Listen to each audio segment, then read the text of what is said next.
Hello and welcome to the Mysticast, where you join Jack Stafford and Deborah Littleboy, members of the Etheria Society, the cosmic religion for the Aquarian Age, as we break down the barriers between religion, science, metaphysics, philosophy, and mysticism, all of which are really only aspects of the self-same quest for truth.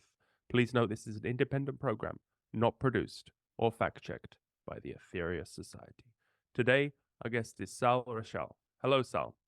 Hello. It's wonderful you could join us. Well, I'm glad to be here. And where are you? At the moment, I'm in the southeastern United States in Alabama, visiting my wife's family. Okay. It's because you get around. It's hard to keep track of you. It's hard to keep track of myself, yes. We're traveling later today to Atlanta, which is in the southeastern U.S., and then in a few days, we're going to be going somewhere else. Wow. Well, where do you get all the energy? Which practices do you use? Well, I would say the best practice I use is a combination of rebirthing and a technique called timeline healing. And if we have time, perhaps I will be able to talk more about timeline healing. Okay. Well, Deborah, what should we get into first? Well, I would like to be introduced to our two new guests that have just joined us. I've seen that Jan. I've had correspondence with you, Jan. So I am familiar with your role. So, but Jolanta, I'm not. Yes, I'm not hello. aware of. Where are you from? I am Jolanta. I live in Latvia, in Northern Europe. Okay. So Jack asked me where I'd like to get started, but I'm particularly interested in the yoga service in karma yoga. That is the path that our master has told us that we are to take.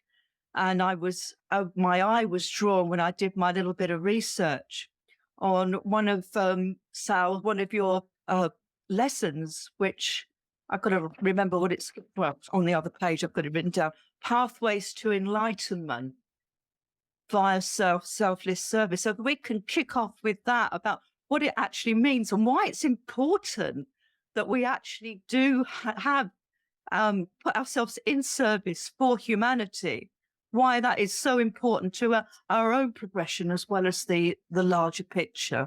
So if I could kick that out. Yeah, so I'd like to approach that topic from a more cosmic perspective. And that is that who we are powerful, creative, spiritual beings. I like to say it's non-negotiable, because even if we believe we're powerless, we're still powerful. We will have an experience of being powerless if we believe that we're powerless. If we believe that we cannot help the planet, we cannot serve our fellow human beings, then we will create circumstances in our life that will attempt to prove that belief system that we're powerless. Conversely, the solution is to recognize how powerful we really are. We do make a difference in this world. It doesn't mean we have to be giving constantly to charity or working at an orphanage, although this may be great things to do, but our presence here makes a huge difference on the planet. And I'm always reminded that here in the holiday season of that movie, It's a Wonderful Life. You've probably all seen it. And the guardian angel shows the main character what his life would look like, what the world would look like if he had never been born. And it was shocking. All the interactions he had with different people in his life that led to the world being the way it is. Now, some of us have, done interviews that reach thousands of people, or we've done events or podcasts or whatever, where it's obvious that we're changing the world. But some of us, it's not so obvious. But my point is that we all are very powerful, and we all have the ability to be of great service. So that's the first step, is recognizing that we're powerful. And of course, society doesn't teach us that. It teaches us we're just one little human being. Maybe we can go vote every 4 years or something and hope that that somehow makes a difference. But, you know, society doesn't teach that we're powerful, creative, spiritual beings, even though the Bible does for those Christians who actually read the Bible. So that's our starting point. If we want to be of maximum service, we have to recognize who we are. So this is basic and cosmic at the same time, but it's the starting point, because otherwise we're going to try, and the word try, we're going to try and be a good person and do good in the world, or make a difference, give money to charity, or whatever the method is that we're trying to be good. So that's my starting point. And then, of course, we can get practical and say, well, what are some practical steps I can take to maximize my service? And of course, the first one is to understand the human ego. The ego is the belief in separation from God. That is the definition of the ego. It identifies with the material form. It identifies with the persona or mask. Persona is Latin for mask. Our personality, which is a mask over our real self. So we have to break our identification with the ego, with the little self. Yes, of course, we need to take care of these human bodies. We will be of maximum service if we're healthy and present. But that's just the starting point. The next step is to recognize, first of all, there is no separation. It's an illusion. And modern physics has proven that. The non-locality principle of quantum physics has demonstrated in a laboratory we are not separate. Everything is connected in the universe. We are connected to the galaxy behind me. Every star in that galaxy is a part of who we are, and we are a part of every star in that galaxy. It goes both directions. You could say we're living in a hologram, but it's a hologram, a projection of a single point, which scientists call the Big Bang. This projection out from a single point, or singularity, as they call it. So we are literally one, figuratively and literally one. And our ability to recognize that automatically puts us in a service to others modality instead of a service to self modality. So that's my introduction on the topic. So if you want to zero in on something. Yeah, did you get a chance, because mostly our audience is Aetherius Society members, did you get a chance to read anything about the society? You know, I have encountered the Aetherius Society at different times over the years. It's just a glance here, a glance there. And being relatively telepathic, I can tune in to the organization and the people that make it up, and get a feel for, you know, what type of audience we have here. I would say, I'm going to use the word advanced, because everybody pretty much understands that word. And when I say advanced, I mean there are levels and degrees of awakening. And I would say that the Aetherius Society generally been working on themselves for a while. They have some understanding of the cosmic relationships and this sort of thing. So I'm not starting with, you know, what is an angel or what is the chakra or things like that. And so when we're talking about service work, we're not just talking about giving to charity or working at an orphanage or things like that. We're talking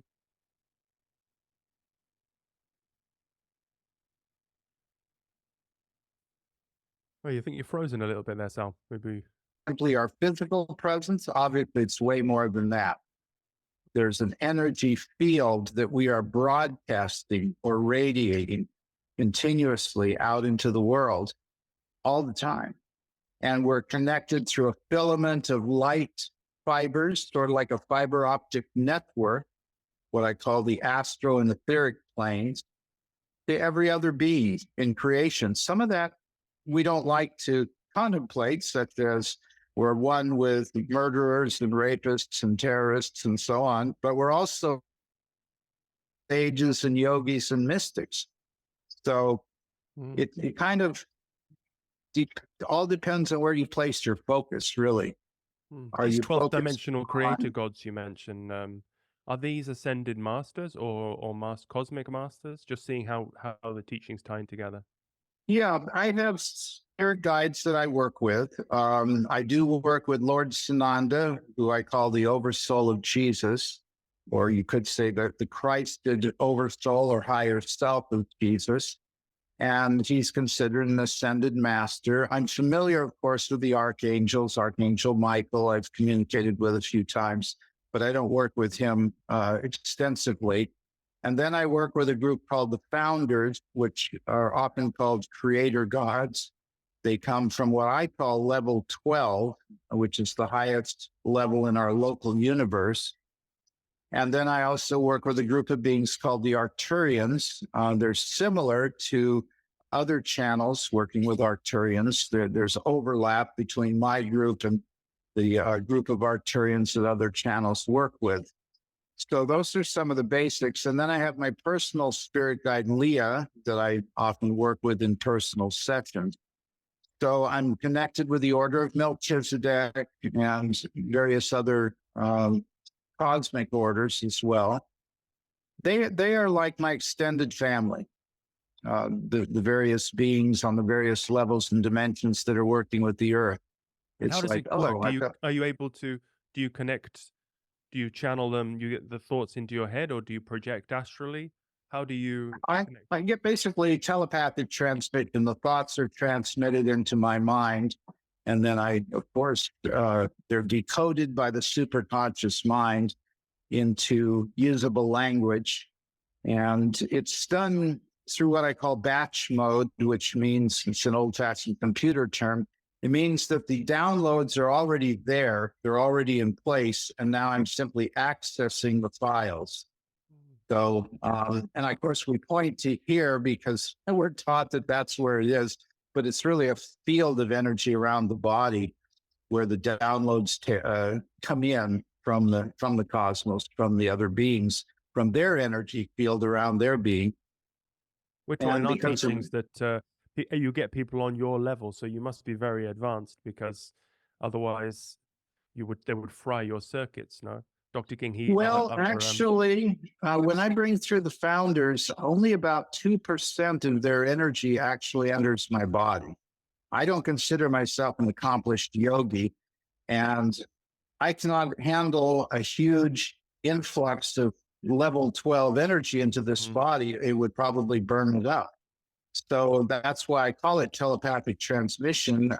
Conscious channeling is more in depth than telepathic transmission. When my personal spirit guide, Leah, and I are working together, I call that conscious channeling because she's at what I call upper level 6. And so we have a close vibration, vibrational match. But the Founders, they have to come down about 5 levels in order to communicate with humanity. do they use intermediaries?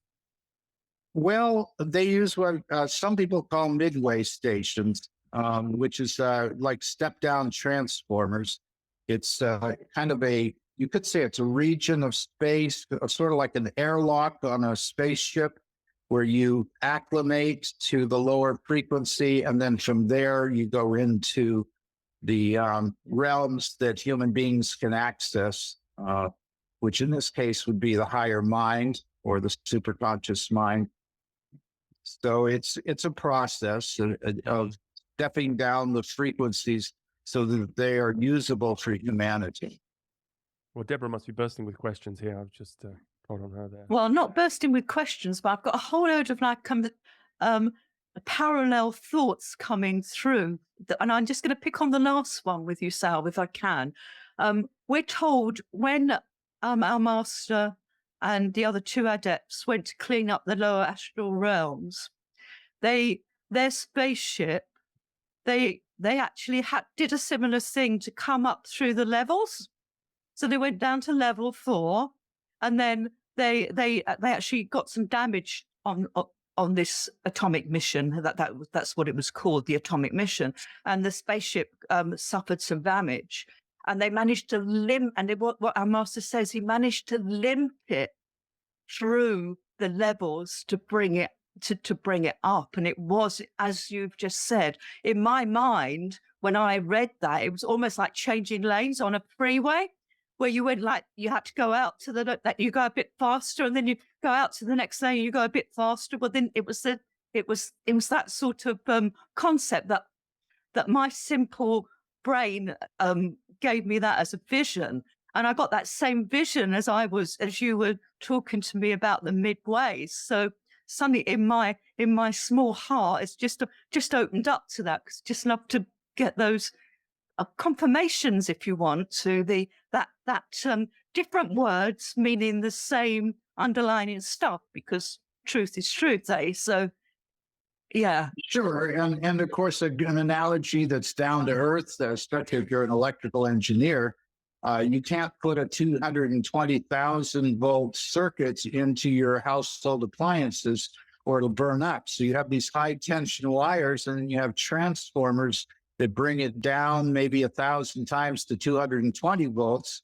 And then maybe, depending on whether you're in Europe or in America, you might step it down to 110 volts.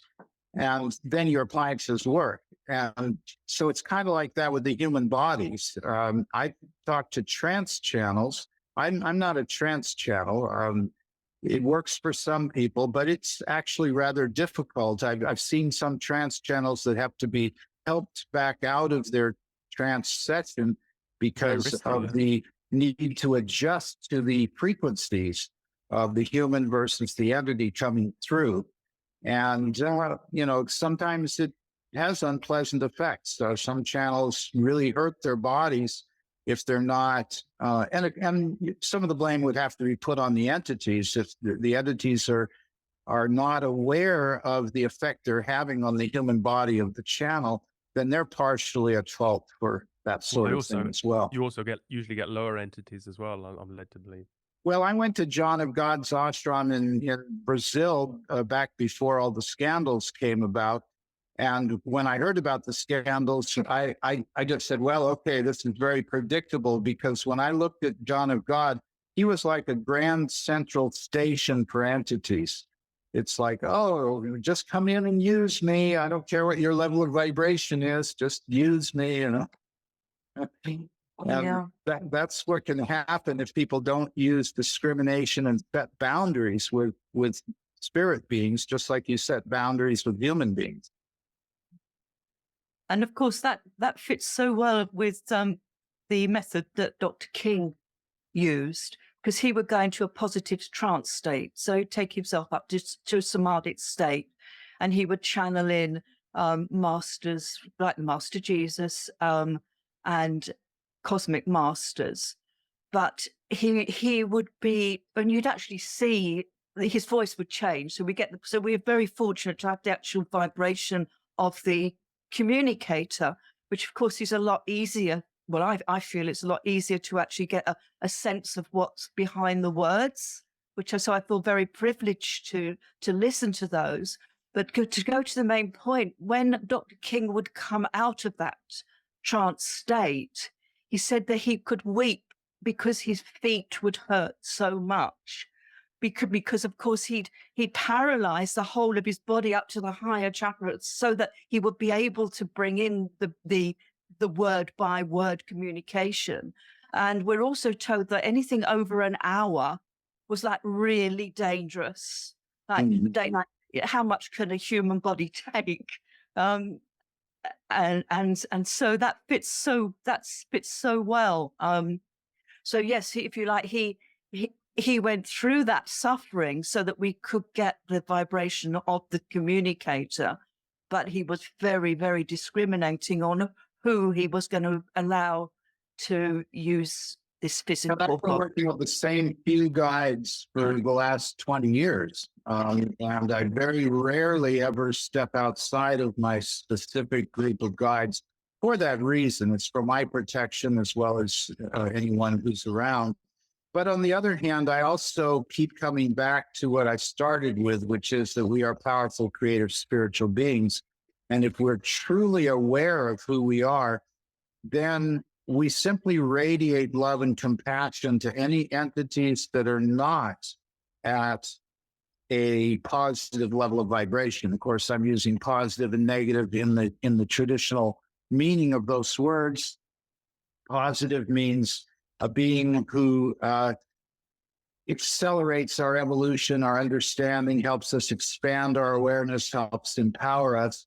And a negative being would be one that hinders or obstructs or interferes with our natural soul growth and evolution. So using those definitions, we have to recognize that even negative beings are powerful, creative, spiritual beings. And they may be creating negatively using a distorted or service to self modality, but they're still powerful beings. And this is the reason why the Ascension program has been taking longer than originally planned to implement on the earth. And because negative beings are powerful, and there's a lot of negativity on the earth. I think we've all noticed that. And so it's taking longer. That the program is still intact. The program for the new earth is still intact. It's just taking a little bit longer than originally predicted because of the powerful negative vibrations on the planet. Now, ultimately, positive and negative are meaningless. When you get to a certain level of vibration, there's just God, there's just oneness. But obviously, at these lower levels of vibration, there's the appearance of duality, light and dark, good or bad, right or wrong, So within this dimension that we find ourselves, the negatively polarized beings seem to have a lot of power.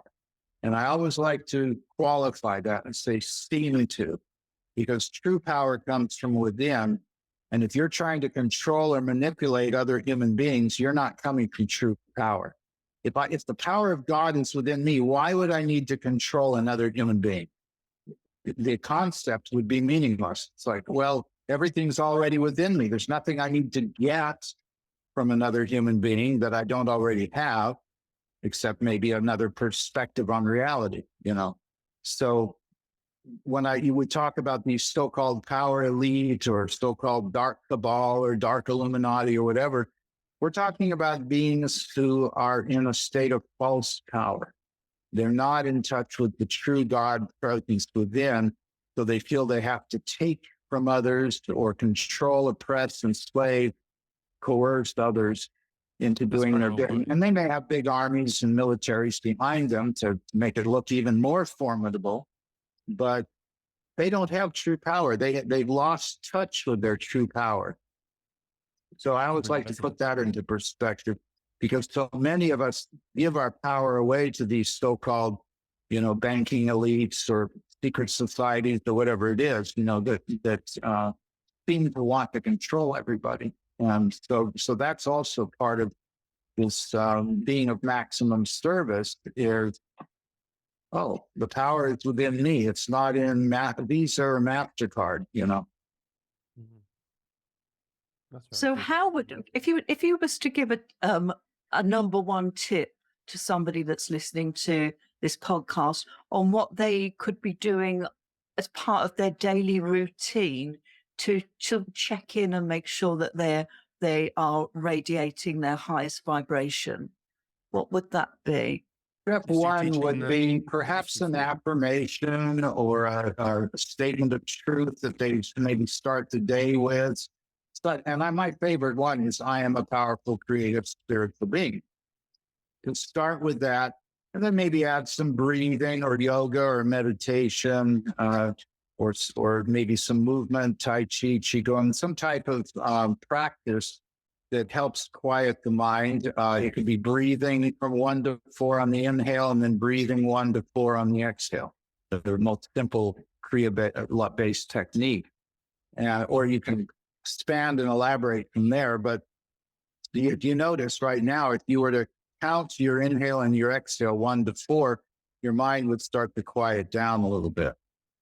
And so, most people wake up in the morning and think, well, what do I have to do today? Oh, I need to do this. I need to do that. I forgot to do this. I forgot to do that. The monkey mind starts spinning almost the minute we wake up. And then we're trying to go to sleep at night. And, oh, I forgot to do this today. I guess I'll have to do that tomorrow. All of that spinning. And 3/4 of that is unnecessary. We're on a plane that's 35,000 feet in the air, and we're thinking about something we can do nothing about until we land. So why are we thinking about it? It's like, oh, I need write myself a note or put a note in my phone or something like that. And when I land, ding, oh, I need to do this. Okay. Why do I think about it all the way 3 hours of flying time and obsessing about what I need to do that I can do nothing about? Those kind of ways that we kind of squander our energy through this constant monkey mind, as I call it. So if we wake up with an affirmation, I am a powerful, creative, spiritual being, what would spirit within have me do today? Or what would higher self or God presence, I am presence, have me do today? How can I be of maximum service today? That would be a good way to start the day. That's good. Yeah, The thank you. teachers all ties Sorry, in Jack. about service. These messages we're getting through. I noticed on your website there was a 10-part history of humanity. That's a lot to summarize now, but could you give us a little bit of history of humanity? Yeah, obviously, this is not the history you get in your public or private schools. We started out as individual souls, typically 50 to 100 million years ago. The humanoid form itself is much older than that. So these bodies were already very sophisticated when we first entered them as spirits. But we'll say 100 million years ago is approximately when Homo sapiens began, this modern form of humanity. And it started in the Pleiades star system. The humanoid form originally started in what we call the Lyra Vega star system. And then they migrated to Pleiades. The Pleiades stars are very young stars. 1 billion years ago, many of them weren't even fully formed yet. So the planets cooled and became habitable, let's say 100 million years ago. I'm oversimplifying. And so we started colonizing planet Earth. We'd have small colonies in different parts of the Earth, but it wasn't until about 10 million years ago that there was a fully functioning society or civilization on the Earth, which has been called Pangaea, Land of Pan, different names. And then of course, we had Lemuria, Atlantis, ancient Egypt, and others that came later. But the Hopi prophecy talks of 4 civilizations. And of course, that would be Pangaea, Lemuria, Atlantis, and the present civilization. And then after a big calamity, the 5th one emerges, the 5th world, after the calamity. Now, the original Hopi prophecy shows a stairway to heaven and a spiral going down, happening somewhere around 2012 to 2030, somewhere in that time frame. And that means some of humanity is going to take the upper path, move into the more higher dimensions, and some will take the path of what looks like death and destruction. I call it recycling. It just means these souls are going to go somewhere else that is more suited to their level of vibration, because the Earth is ascending with or without us. It's part of the cosmic program. I explain this in the book Earth Changes and Beyond. I go into the geometry and the physics of the Earth changes a little bit. And we're right approaching the peak of what we call the galactic shift, which is around 2025. So, of course, you're familiar with the precession of the equinox, which happens about every 26,000 years. Now, maybe the Maya didn't quite get it right. Maybe 2025 was their date as well. But 2012, of course, we all got excited about 2012. And a lot did happen underneath the surface in 2012, but we didn't have some magical opening up where we all just descended up in a fiery chariot. It didn't happen. And some people got disappointed and stopped believing the prophecy at that point. But time has always been a variable because it's a function of free will. And so my guides and I tend to get prophecy correct, but we don't always get the dates correct. And no prophet or seer that I know of has ever gotten the dates completely accurate. They did say that the population of Earth was going to top out at around 8 to 9 billion in around the year 2020 to 2025. That was their original estimate. And it does look like that's happening. I check clairvoyantly on the population of Earth, like maybe every couple of weeks, and it's gone from 8 billion 2.5 years ago to 8.1 billion now. And it's slowed. It's starting to level off. And there's various reasons for that, which we don't have time to go into in this broadcast. But suffice to say, getting back to the history, there have been at least 23 different extraterrestrial races that have interacted directly with humanity in one form or another, whether they interbred with humanity, some of their bodies looking very much like ours, or whether they abducted people, took them onto ships and manipulated our DNA, or, there are various other ways that they have affected humanity. So we have been, you could say as a humanity, we've been engineered in a laboratory. I know that doesn't sound very good, but in a way it's true. Our DNA has been manipulated many, many times by different races, some of them thinking that they're doing us a favor, perhaps, and some of them with malevolent intent. So you can read about that in the book, so I'm not going to go into great detail on that. But we are now in this period, I'm going to say from 2012 to 2030, a period of rapid shifting and changing on the Earth. After 2030, things start to stabilize a little bit, although it'll still be a very tumultuous time. So, of course, this has been, detailed in the Scopi prophecies and the Maya prophecies and many other places. It's very interesting. Thanks for sharing. There's a lot of similarities with the, from the society teachings. I mean, the quickening you're talking about and this division of higher and the lower, and the civilization. Separating the wheat from the chaff, as it says in the Bible, which, of course, the ego seizes on and immediately goes into judgment and thinks, oh, we're the chosen ones, or you're not the chosen, you're the little people, all this kind of stuff. And you see it going on today in the world, that one group thinks that they're chosen by God and their God is better than my God is better than your God, all that nonsense, but it's important to remember that the Mother Earth in all this, I mean, we're the fleas on the back. The Mother Earth is a living goddess, millions of lives more evolved than us. Eventually, our group souls merge, and we eventually become a planet, and eventually planets become suns, and galaxies evolving back to God. We're all evolving back to God. And so the Mother Earth, she, as you say, she's going through this she's accepted her initiation, or she's storing these energies, and she has to release them. And then there is another planet behind the sun, Planet X, that we have to go through. Yeah, and in my prophecies, I put 2030 as the date when we start being significantly influenced by Nibiru. However, Nibiru is not like 3 times the size of Jupiter. I think it's only slightly larger than the Earth. And it's going to make some type of a trajectory through our solar system, but it's not clear exactly how it's going to come in. Some astronomers have detected the gravitational shift.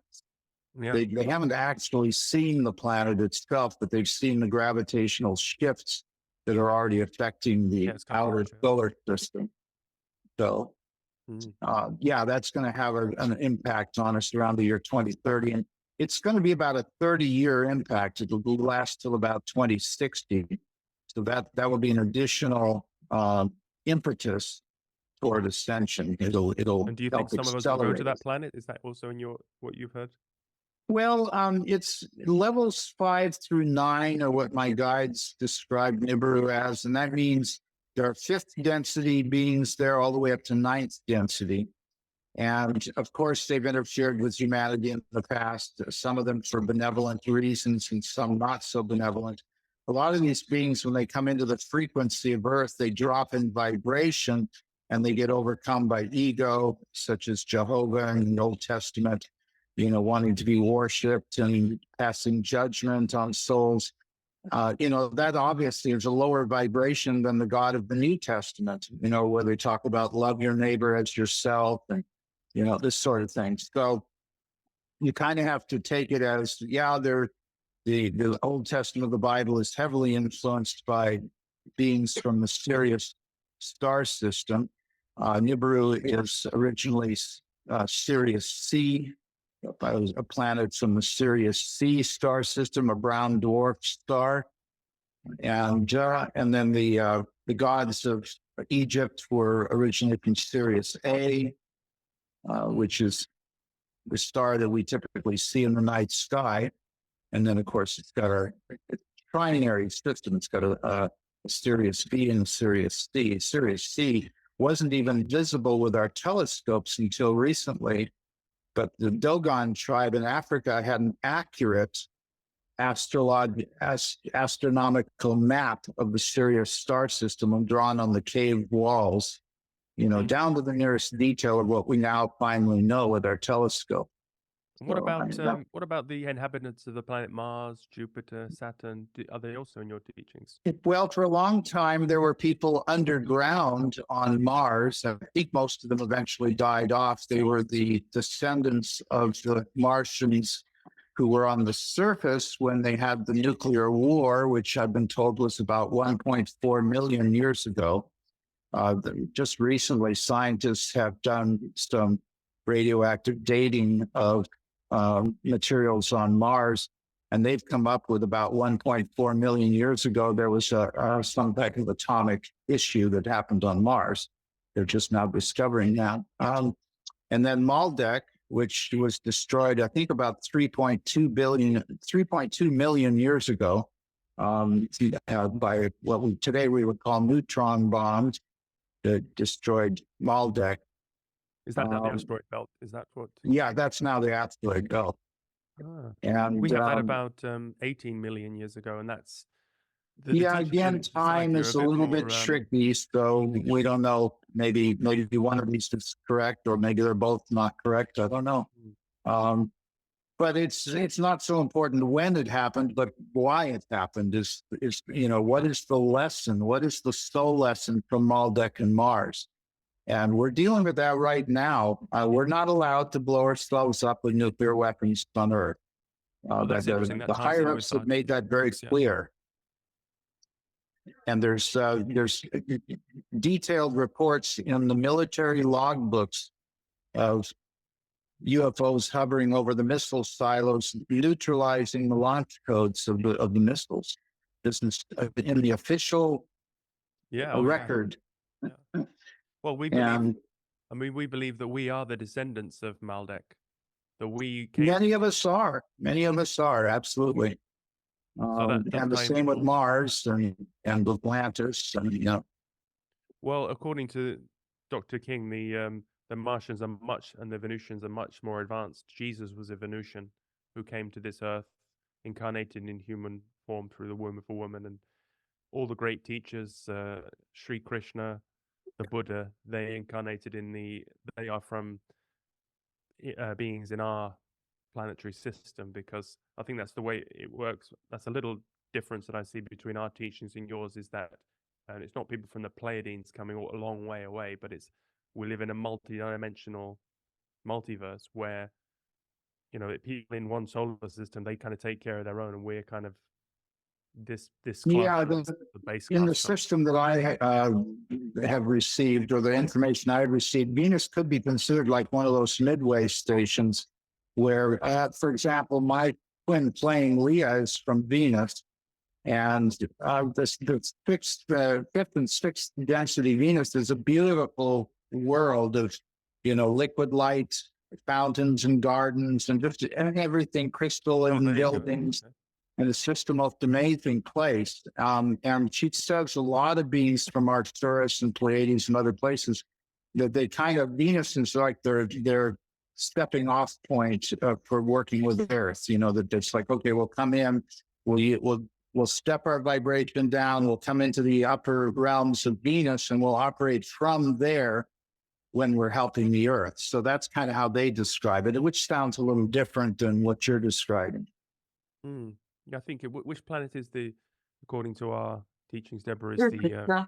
We're told that Jupiter's is the reception planet, because and where we get people coming in for before they go off to Saturn, because we're told Saturn is the most advanced planet we have in our system. But but what you're saying on those step downs, we're told that the people from, let's say, Venus are travelers and teachers. So it's a two-way street. They will go out and into the galaxy and go where they're needed, where they're most needed, to bring the vibrations into balance. And then we take in reception. You know, our reception planet is Jupiter, and then from there they're taken out wherever they need to. And the interesting thing that's just come to me is that we're told that some of the entities that come for teachings on Jupiter, and they need to go to Saturn, but they can't. They actually need a physical vehicle to get them from Jupiter to Saturn, because they're not evolved enough just to, if you want, transform their body and go. And so that we're told the Martians, who are the engineers. This is just me being really basic in my description. So they're the one that will manufacture the spaceships. Will make these crafts to take the delegates from Neptune out to Saturn, and then to materialize them afterwards, and then do the same when our guests, if you want, the guests of the solar system, need to come back and then be transported out. So for me, when I started to read and understand the workings, I then understood as above, so below.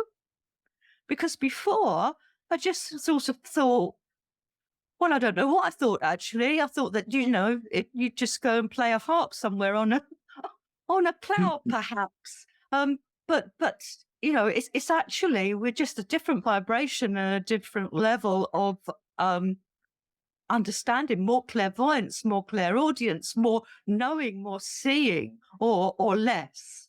And it's this whole, anyway, so, fascinating.